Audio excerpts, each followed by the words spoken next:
Welcome, listeners, to Mind Over Matter with your host, Sana. This is your space to uncover the tools, stories, and insights that empower you to live a balanced, fulfilled, and mindful life. Now, today in this conversation, we are diving into the fascinating world of mental health transformation with our guest, Megan Collins. Listeners, Megan is a licensed marriage and family therapist and a registered art therapist with over 14 years of experience. As the founder of Neuro Arts Therapy and Consulting, she combines the latest in neuroscience with the creative arts to help individuals, couples, and even organizations heal and grow. So, everyone, get ready for an enlightening conversation about how creativity and science blend seamlessly to unlock our emotional healing and foster resilience within us. Megan will also share her expertise and personal insights on how we can leverage art as a powerful tool to nurture our mental well being. So, grab your favorite cup of beverage, find your cozy spot, and let's get quickly started. Megan, welcome to the show, and it's an absolute pleasure having you with us today. Senna, thank you so much for having me and allowing me to talk about my purpose and my passion. And thank you so much to all the listeners you have out there. Beautiful, beautiful, Megan. So, Megan, before we dive deep into the topic, there's always a story, a journey behind, what we are doing, something which is fulfilling and transformative as well. So, if you would like to share your personal journey that led you to explore this connection between neuroscience and the creative arts, that too in mental health. As a stage 4 childhood cancer survivor, neuroblastoma, I experienced firsthand how physical and mental health challenges can impact not just the individual, but the entire family. And it was during my journey that I discovered that my engagement with the arts wasn't just a distraction, it was a profound source of healing and resilience. And creative expression helped me process the trauma, helped me find joy again, and rebuild my sense of self. And that experience ignited my passion and ultimately inspired me to become a licensed marriage and family therapist and registered art therapist. So I can help others harness the transformative power of creativity and mental health to heal and to thrive. That's really, really inspiring, Megan. And thank you for being so open and sharing your, personal journey as well. Also, when we talk about art therapy, first of all, if you would, explain to our listeners how exactly it works, and if you can also share an example where art therapy has transformed someone's mental health journey. Yeah. Let's call my patient Sarah. Sarah came to me in her 30s, feeling overwhelmed by anxiety and depression after a series of life changes. She was struggling with burnout from work, feeling disconnected from her family, and battling self-doubt. She was lonely. She felt like she didn't have the friends and social supports that she needed and wanted.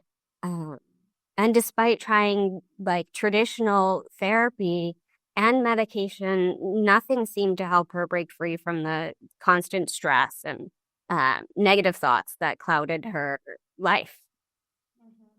And in one of our sessions, I introduced her to art therapy, and she was skeptical at first. She thought what many people think, like, I'm just not creative. Like, I'm not good. Like, I'm not an artist. But I reassured her that art wasn't about creating something perfect. It was about using it as a tool to process it. And the process and expression of your emotions uh, over the product, over the pretty picture. And we started small, using colors, using shapes, using lines to represent her feelings, to represent the stress and anxiety and overwhelm. And, at first it was a little awkward for her. But over time, something shifted. And she developed a different relationship with art. And she stopped judging herself. Um, the abstract images that she created began to reflect her emotional states, dark and, tangled at first, and gradually becoming more vibrant, more structured. And it was through the act of that creating that she was able to release all this pent up stress, and express the feelings of anxiety that she couldn't quite articulate before. And she started to process some of her grief. And the art gave her a sense of control over her life again, and allowed her to reflect on feelings about feeling overwhelmed. And she saw real changes in her life, and her anxiety decreased, and she noticed she was sleeping better and feeling better. And um it gave her that outlet to manage stress in a way that she never had before. And she started, exercising again, and she started building a social network again, and she started doing art as a daily uh, mindfulness activity. And she journaled and doodled and created vision boards. And um, by the end of our work, Sarah wasn't just coping with her mental health struggles, she was thriving. And the creative process helped her gain that clarity. It reduced her stress, and she got control back over her life and her trajectory. And it was through art she discovered a way to manage her mental health without relying on meds or just talk therapy. Uh, the creative process isn't just for artists, it's a powerful tool anyone can use to heal and and grow. Exactly. And it's so beautiful to explore this, you know, aspect of creativity. When we talk about music, art, dance,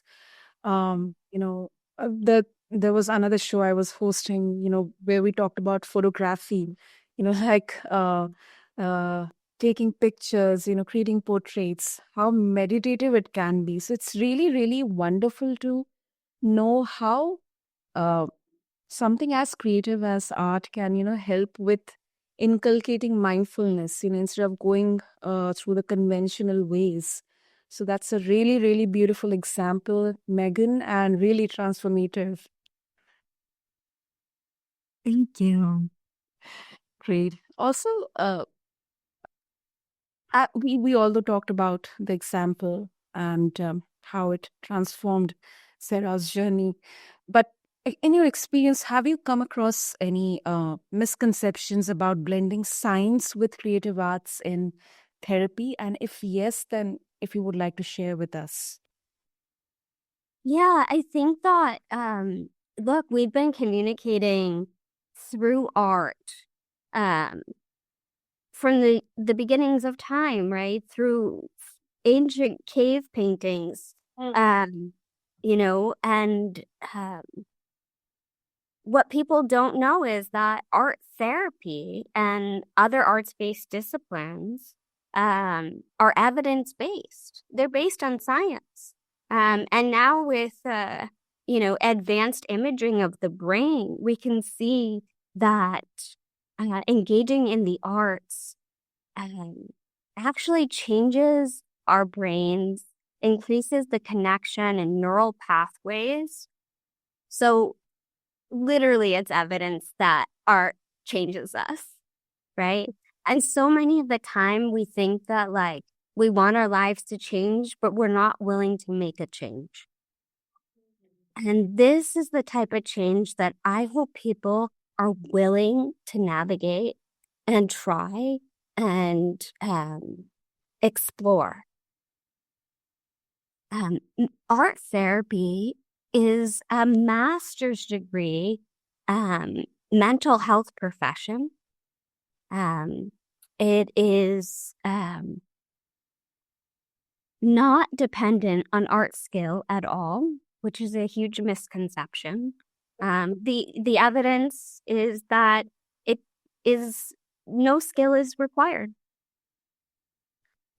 So this really is for everyone, from young children to seniors, seasoned adults, uh, people at all uh, abilities. So, whether you have Alzheimer's, right? It helps to improve your cognition and emotional regulation.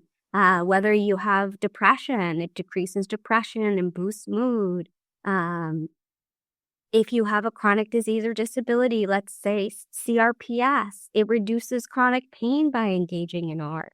Um, so there's a plethora of benefits across all mental health and across populations.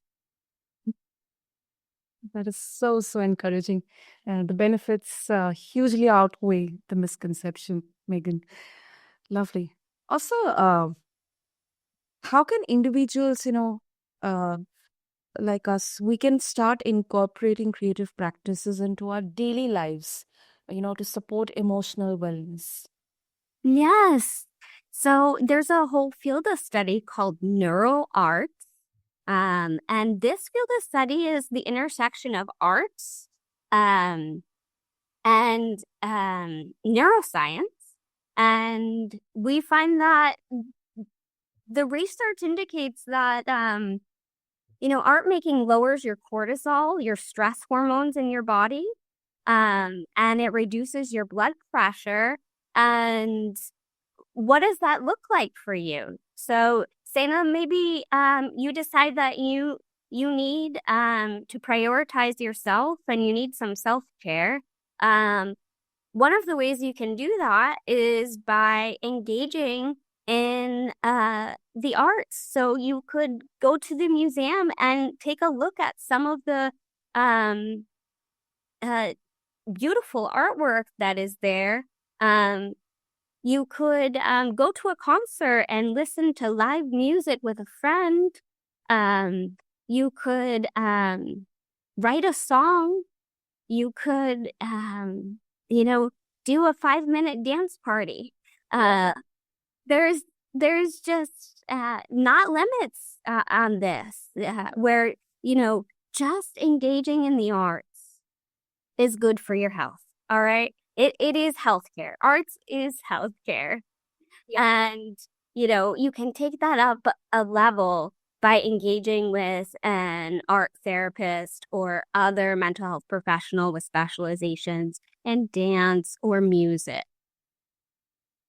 I feel so refreshed, after a quick dance party, or maybe Right? I love to listen to music. In India we have Bollywood music, so I love to listen to music, and it's kind of really therapeutic for me. It actually helps me create focus. So kind of a weakness for me, because without music I cannot focus on my work. So I totally, totally resonate with, what you said. So now what's happening when you're listening to music and focusing on your work is called bilateral stimulation. Uh, this is when you're using both sides of your brain at the same time for integration, for calm, for clarity, and for focus. And this is what art therapy does. Wow. Wow. Bilateral stimulation. Lovely. Thank you. Thank you for sharing that, Megan. I was not actually aware about it, to be honest. Yeah. Also, Megan, your work involves organizations as well as individuals. So, how does creativity play a role in fostering mental health in workplace or corporate settings? So, for instance, I worked for a mental health facility. Um, I came in and I collaborated with the consumers and clients and patients there and created a very large art installment that took all people from the community of all abilities and had them express uh, what their mental health, their identity, their disabilities, their strengths, their social justice points, and we created this process of over 6 months of time, weekly engaging in creating this art. And then it is now the at the entry of this facility, reminding everyone that steps in the door that they belong. That's one way that I can help. But I also provide other services. I provide trainings. I provide consultation to businesses on how to incorporate arts and how to incorporate art therapy into their practices, within their scope of practice, of course. And I'm also available for public speaking, and I'm fortunate enough to do podcasts like yours. Yeah, of course, of course. Also, Megan, some people would argue that art therapy, it's too subjective and it lacks the measurable outcomes of traditional therapeutic methods. How do you address this criticism? Wow, thank you for bringing that up because the facts are there. So this is fact-based, right? When we're uh, using the evidence for neuroscience, we're saying that we can see the physical changes in the brain, and that's a fact. When we use evidence-based practices, we're saying that, we're serving this number people, and we're getting evidence significantly uh, that it significantly contributes to better mental health outcomes. This is across many disciplines. So it's transdisciplinary. This is across many professions, right? And the evidence is there. People just don't know the evidence or don't look up the evidence. Um, but I will say that many of your listeners might have felt touched by art sometime in their life. Yep. It made them feel good. And you know what? We are experts on ourselves. And if that's ever happened to you, listen to you. Absolutely. Absolutely. That's a very, very valid and beautiful statement. Wow. Wow, Megan. So before we wrap up this conversation, what practical advice do you have for someone who is feeling disconnected from their creative side, but they really, really want to explore it for healing? I would love if just one of your listeners would put on some music, get out their favorite materials, and just start using line and form and symbol and color to just express that. Just let it go without judgment, without critique, and just be in that moment. Lovely, lovely, Megan. And if they wish to connect with you and explore more about your coaching services and your insights as well, how they can do that. Well, they can visit my website at megancollinslmft.com. And they can also visit me on all the social media platforms. Reach out to me by phone at 424-209-7172. And, I'm offering free consultation to any of your listeners. They can call me for a 30-minute visit and we can talk about maybe some goals that they have for 2025 and how art can be part of the problem solving and solutions to get them there. Absolutely. Absolutely. We'll have all the details mentioned in the show notes for our listeners to connect with you easily, Megan. And uh, thank you so much for this insightful, enlightening conversation, Megan, and for sharing your wisdom on the powerful connection between neuroscience and the creative arts. So thank you. Thank you so much. Listeners, if you are inspired to explore your creative side this holiday and learn more about Megan's work, check out Neuro Arts Therapy and Consulting. You'll find plenty of resources to kickstart your journey to emotional wellness. I'll have all the details mentioned for you in the show notes along with this episode. And also, to add, your mental health, listeners, is just as important as your physical health. And creativity might just be the key to unlocking your full potential. So don't forget to subscribe, leave a review, and share this episode with someone who could use a little extra mindfulness in their life through creativity. Until next time, stay curious, stay creative, and keep living mindfully. Thank you.